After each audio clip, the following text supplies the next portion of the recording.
Assalamualaikum warahmatullahi wabarakatuh. Kembali lagi di channel Nabla Education. Oke, pada video kali ini kita akan membahas soal OSN Fisika SMA tahun 2019 jenjang kabupaten ya. Dan yang akan kita bahas di sini adalah soal nomor 7 ini ya. Oke, langsung kita baca soalnya. 3 buah partikel A, B, dan C yang bermassa sama, yaitu M, dapat meluncur sepanjang lintasan lingkaran licin pada bidang horizontal seperti tampak gambar. Oke, jadi ini ada A, B, dan C, massanya sama. Misalkan massanya masing-masing M gitu ya. Ini punya massa M, ini juga ada massa M, dan C juga massanya M. Partikel B dan C terhubung oleh suatu pegas dengan tetapan pegas K dan panjang naturalnya adalah R. Oke, dia punya tetapan pegasnya K dan kondisinya dia saat belum teregang adalah R. Pada awalnya, sistem B dan C berada dalam keadaan diam di sepanjang garis radial dan partikel A bergerak dengan laju V. Jadi B dan C ini diam dan dia berada pada kondisi garis radial ya, misalkan radialnya kayak gini. Nah, jadi segaris kayak gitu ya. Boleh di atas sini juga boleh di kanan sini juga boleh. Yang penting dia dalam kondisi atau dalam bidang radial di sini. Oke, kemudian kita lanjutkan. Pada awalnya sistem B dan C berada dalam keadaan diam. Oke, sudah. Dan partikel A bergerak dengan kelajuan V. Jadi A-nya geraknya dengan kelajuan V0 ya, V0. Jika koefisien restitusi tumbukan antara A dan B adalah E, tentukan panjang maksimum pegas selama gerakan. Jadi nanti A-nya akan menabrak B atau menumbuk B, kemudian B dan sistem B dan C juga pasti akan bergerak. Otomatis pegasnya akan molor ya, bertambah panjang. Nah, pertanyaannya adalah berapakah panjang pegas maksimum yang terjadi selama peristiwa gerakan ini? Ya, jadi di mana atau berapakah panjang pegas akan menjadi maksimum, berapa nilainya gitu ya. Oke, kita bisa mulai dengan meninjau tumbukan antara A dan B ya. Kita bisa menggunakan hukum kekekalan momentum ya, karena ini licin ya, tidak ada gaya luar yang bekerja, berarti momentumnya kekal. Maka kita pakai hukum kekekalan momentum. Berarti antara A dan B. Oke, ini yang pertama. Ya, hukum kekekalan momentum linear antara A dan B berarti M dikali V0 sama dengan M dikali VA aksen. Oke, VA aksen adalah kita misalkan kecepatan A setelah menumbuk B ditambah dengan M VB aksen. Karena masanya sama, boleh kita coret. Jadi kita dapatkan V0 sama dengan VA aksen ditambah dengan VB aksen. Oke, ini persamaan yang pertama ya. Kita dapat dari hukum kekekalan momentum linier. Kemudian yang kedua kita bisa pakai ini nilai koefisien restitusi antara tumbukan A dan B.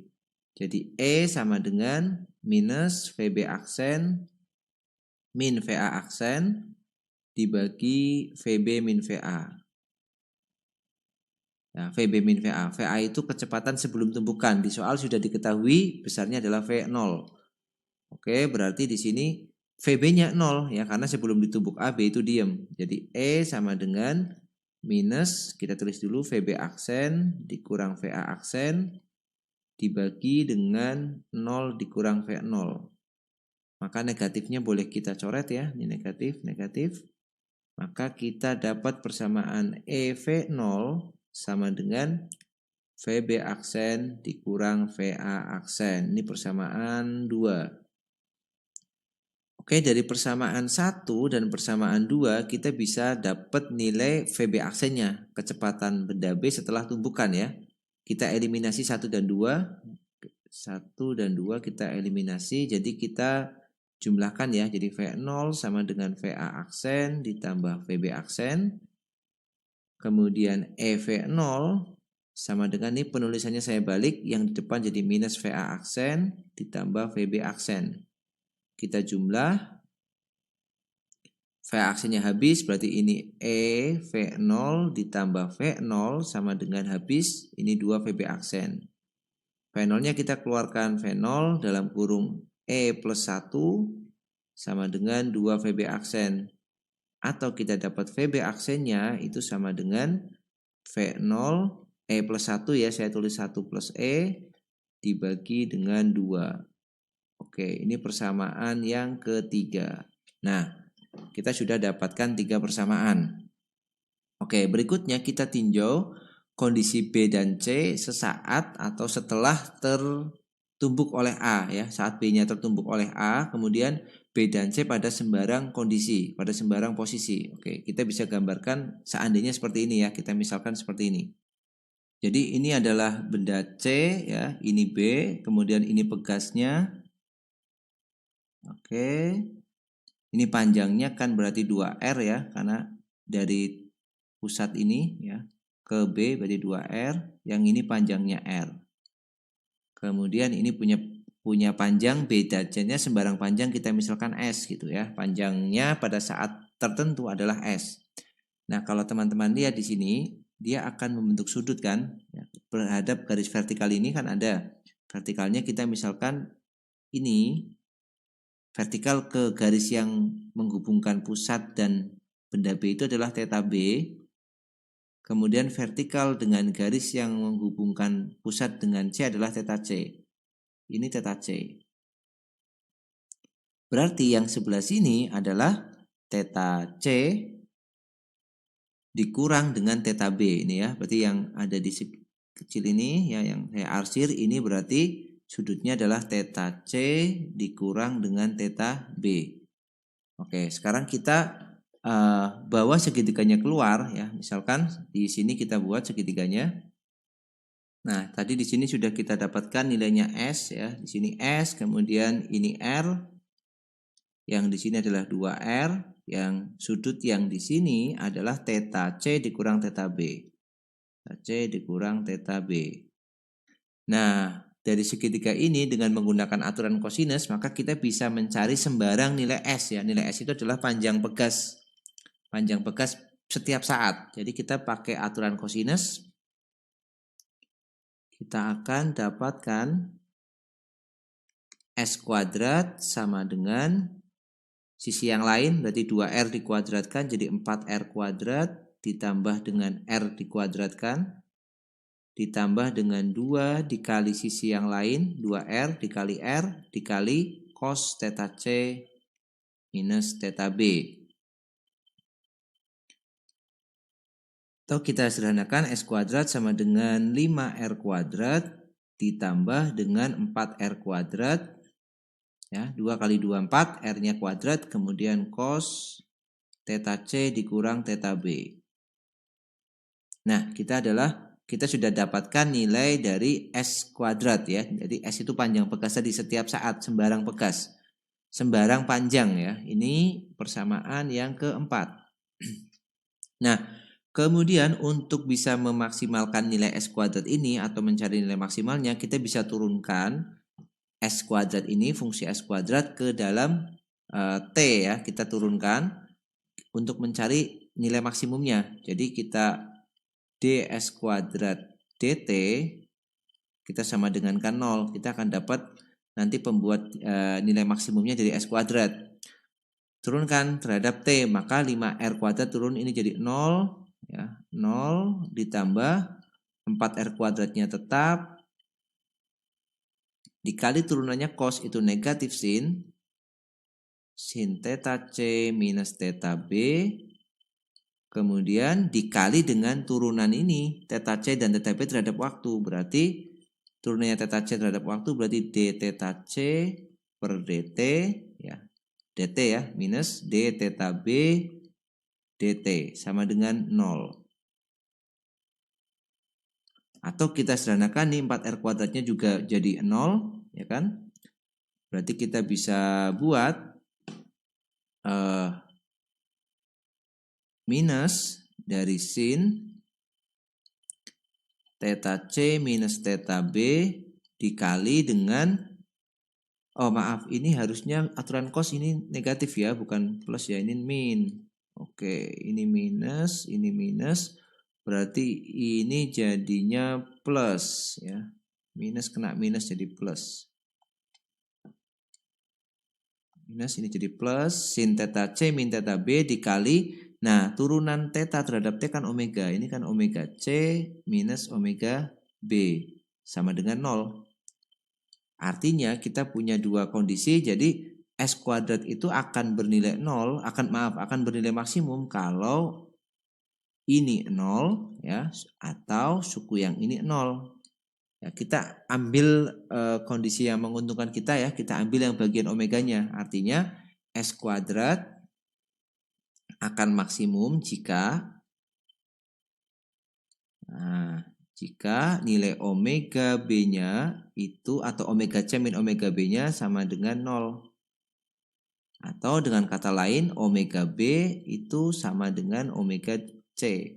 Kita buat nih persamaan 5 ya. Omega B-nya sama dengan omega C. Oke, berikutnya kita bisa lihat gerakannya, kita bisa gunakan kekekalan energi mekanik ya pada sistem B dan C. Dia akan kekal juga karena nggak ada gesekan di sini. Jadi hukum kekekalan energi mekanik B dan C. Oke, jadi di awal B itu ini kita pakai hukum kekekalan energi mekanik sistem B dan C ya. Jadi di awal B hanya punya setengah M VB aksen kuadrat, kemudian B dan C bergerak bersama-sama, jadi setengah dikalikan IB dikalikan omega B kuadrat ditambah setengah dikalikan IC dikali omega C kuadrat, karena B dan C itu berotasi ya, dia berotasi terhadap pusatnya pusat dari lingkaran itu, ditambah dengan energi potensial pegasnya karena dia sudah meregang, jadi setengah dikali K dikali delta X. Nah delta X-nya apa? Panjangnya dia saat itu adalah S, kemudian panjangnya dia sebelum dalam kondisi rileks itu R, berarti delta X-nya adalah S dikurang R dikuadratkan. Oke, berarti kita punya ada setengahnya semua, boleh dicoret nih setengahnya. Jadi M VB aksen kuadrat sama dengan momen inersia partikel B ya, berarti M sama jaraknya B ke pusat itu 2R, jadi 2R kuadrat dikali omega B kuadrat ditambah, oh iya, omega B sama omega C-nya kan sama ya, bisa kita gantikan aja. Berarti misalkan omega B sama dengan omega C sama dengan omega gitu aja. Jadi nilai omeganya sama. Kita gantikan jadi omega biar persamaannya nggak begitu panjang. Berarti ini jadi omega kuadrat ditambah IC berarti M dikali jaraknya C ke pusat itu R kuadrat, kemudian dikalikan omega C kuadrat. Omega kuadrat sama dengan K S min R kuadrat ya. Ini omeganya sama, jadi ini 4 ditambah 1 berarti 5 ya. Jadi M VB aksen kuadrat sama dengan 5M R kuadrat omega kuadrat ditambah dengan KS min R kuadrat. Oke, ini kita buat persamaan 6. Kita sudah dapat VB aksen kuadrat dan kita akan mencari nilai dari S di sini. Ini kan kondisi yang kita masukkan adalah kondisi maksimum karena kita sudah memasukkan omega B-nya sama dengan omega C sama dengan omega ya. Berarti kita kurang satu persamaan lagi untuk mencari nilai omega. Kita bisa gunakan hukum kekekalan momentum sudut ya. Nih, kita lihat di sini bisa kita pakai hukum kekekalan momentum sudut. Jadi momentum sudut awal B, kemudian momentum akhirnya nanti B dan C. Berarti kita bisa pakai awalnya B hanya punya ini tadi energi mekanik, sekarang momentum sudut ya. Berarti M VB aksen ya dikali dengan jaraknya dia 2R momentum sudutnya sama dengan setelah tumbukan terjadi atau momentum sudut akhirnya adalah IB dikali omega B ditambah IC dikali omega C. Berarti 2M VB dikali R sama dengan momen inersia B tadi sudah 4mR kuadrat ya, karena jaraknya 2R dikalikan dengan omega B, omega ditambah momen inersia C berarti mR kuadrat dikali omega 5mR kuadrat juga ya. Berarti kita sederhanakan, M-nya boleh kita coret, R-nya juga boleh kita coret 1 di sini.